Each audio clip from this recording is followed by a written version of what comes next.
L'Afrique regorge beaucoup de héros et il faut les faire connaître. Et comme ça, beaucoup aussi peuvent être aussi des modèles, des gens qu'on peut aussi voir leur parcours et s'inspirer. Et pourquoi pas, ça peut vraiment permettre de créer beaucoup d'héros en Afrique. Donc, dans cette vidéo, je vais vous raconter le parcours un héros, d'un Africain et d'origine kenyane qui s'appelle Julius Mwale. Julius Mwale, c'est quelqu'un qui, je pense que ce qu'il a fait et ce qu'il fait aujourd'hui en Afrique est tellement extraordinaire, tellement, je ne sais pas quel mot il faut qualifier.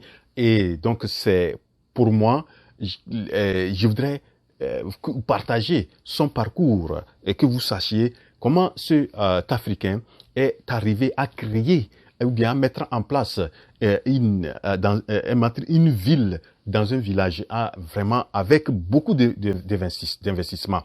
Donc, je vous invite à regarder cette vidéo. Vous allez découvrir qui est Julius Mwale et qu'est-ce il est en train de faire et quelle est sa vision pour l'Afrique.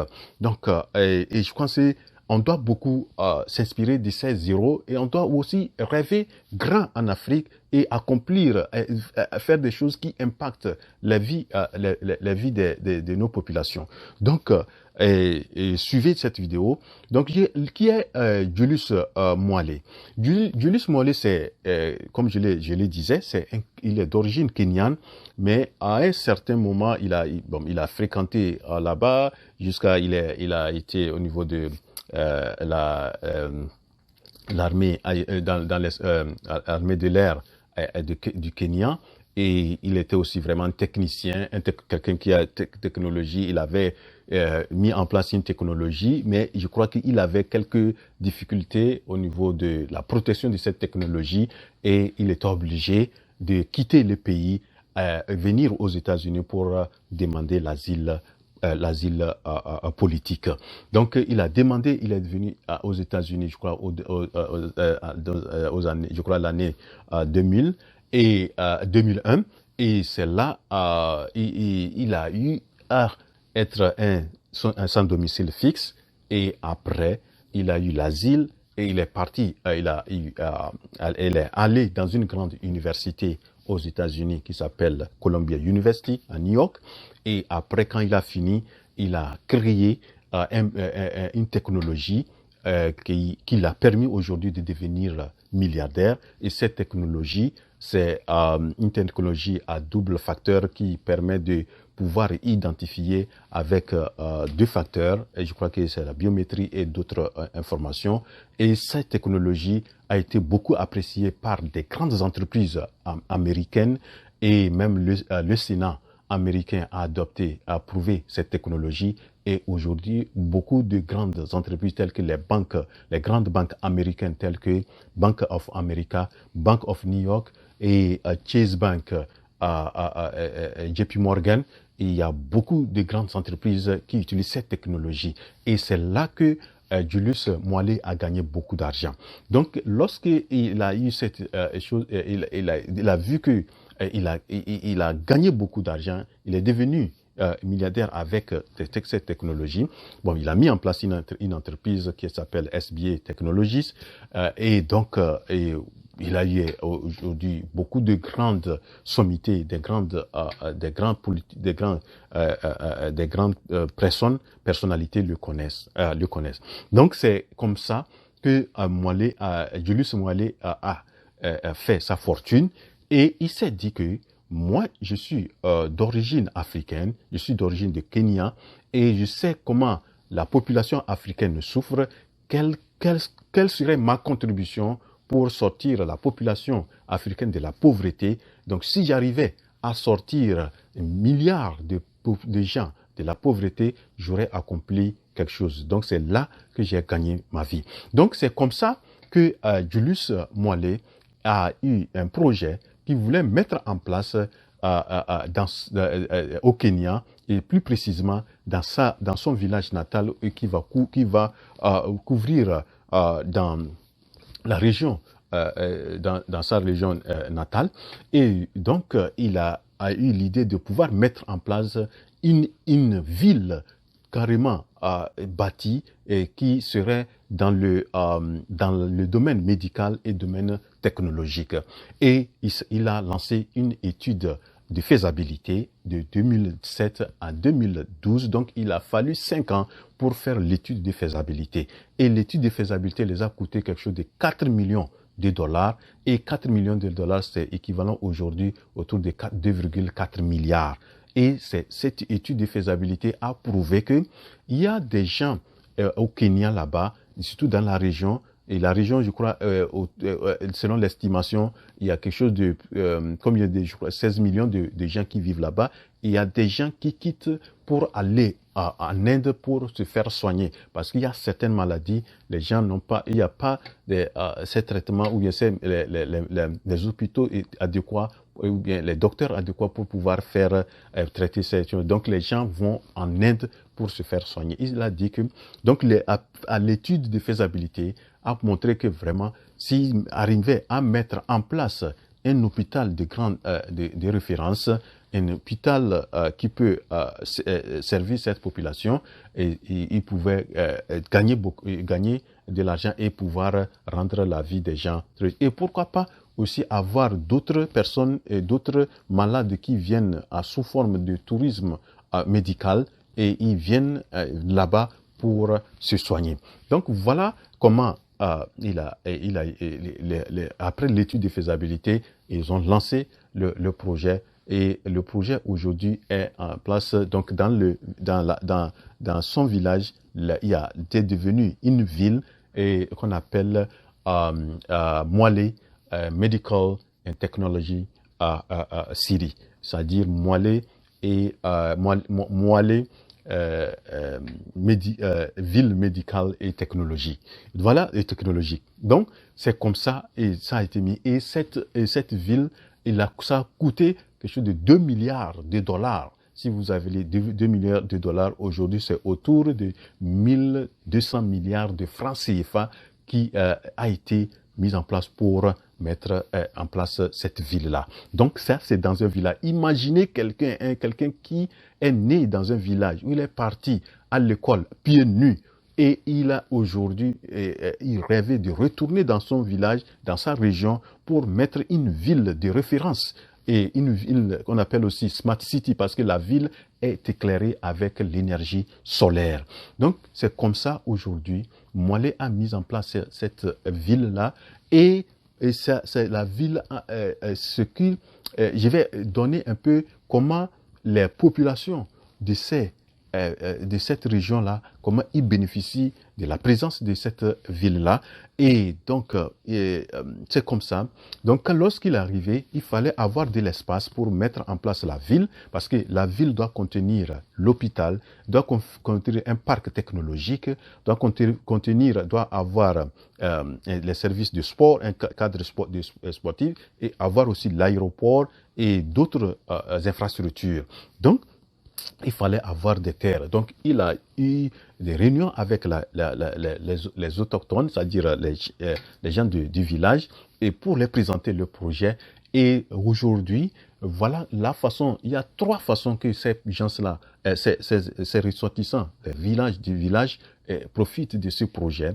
C'est que, lorsque vous avez un espace et votre espace va faire partie du projet de la ville, donc on va vous reconstruire. Il reconstruit une maison et on construit aussi une maison de location où les travailleurs de l'hôpital, parce que l'hôpital s'appelle Upton, je crois, Upton Hospital, qui a au moins quelque chose de 5000 lits.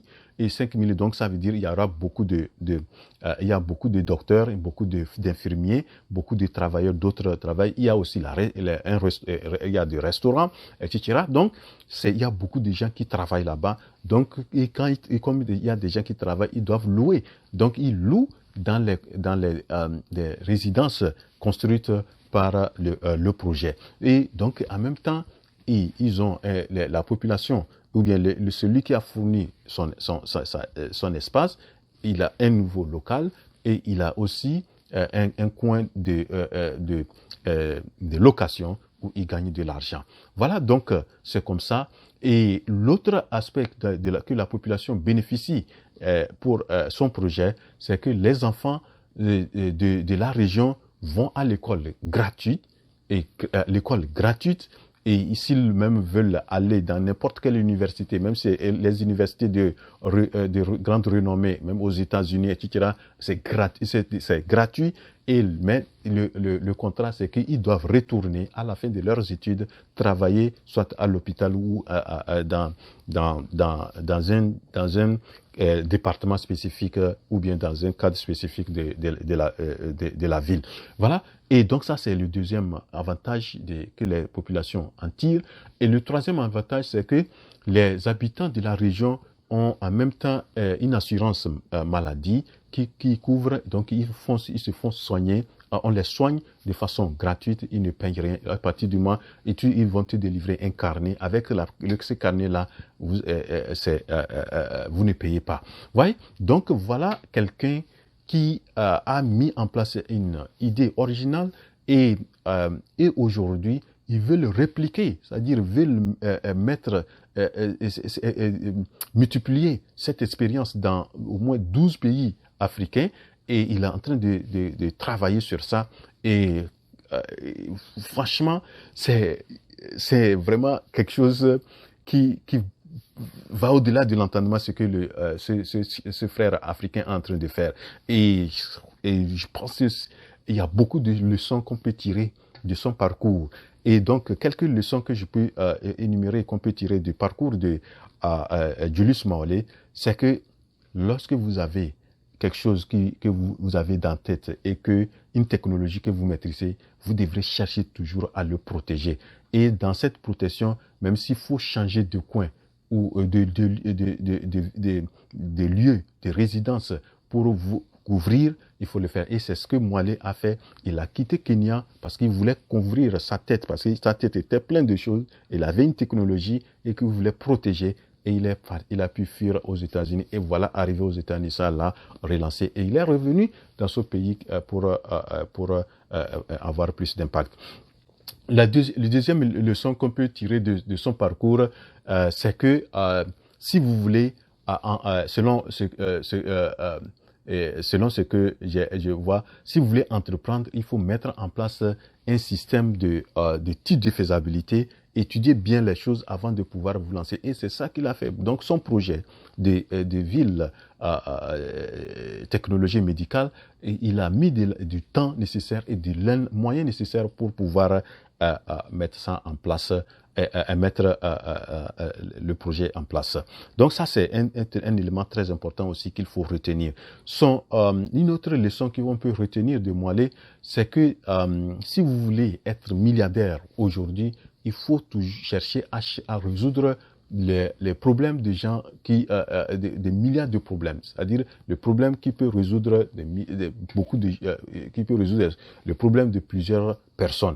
Et donc aujourd'hui, Malema veut résoudre des problèmes de beaucoup de gens, mais en le faisant, il va gagner beaucoup aussi de l'argent. Vous voyez? Donc ça, c'est un élément très important à faire. Et une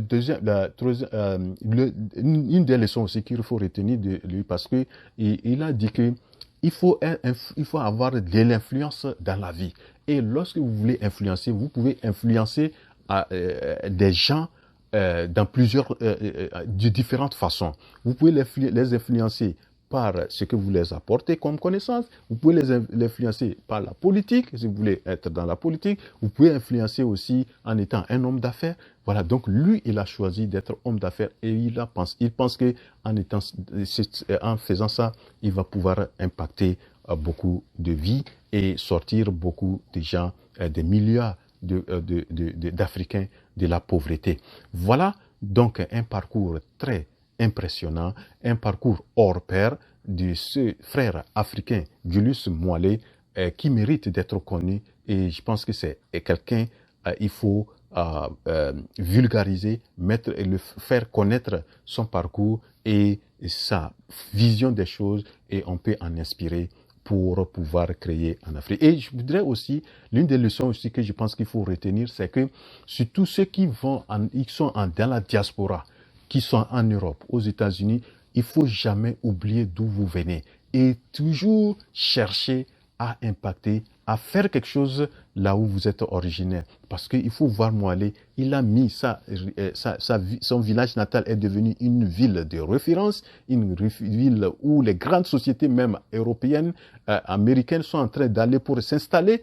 Et donc voilà quelque chose qui fait la fierté du Kenya, de sa population, d'où il vient. Et franchement, ça lui fait aussi, il est heureux d'avoir accompli quelque chose. Donc voilà ce que j'ai voulu présenter dans cette vidéo en présentant ce parcours d'un frère, dont parcours impressionnant, et on peut s'inspirer de ça. Donc voilà, arrivé à la fin de cette vidéo. Si vraiment vous avez apprécié, il faut cliquer sur la touche j'aime. Et si c'est votre première fois de tomber sur cette chaîne, ne quittez pas sans vous abonner. Abonnez-vous, abonnez-vous. On se retrouve à la prochaine vidéo. Je suis votre frère Guro.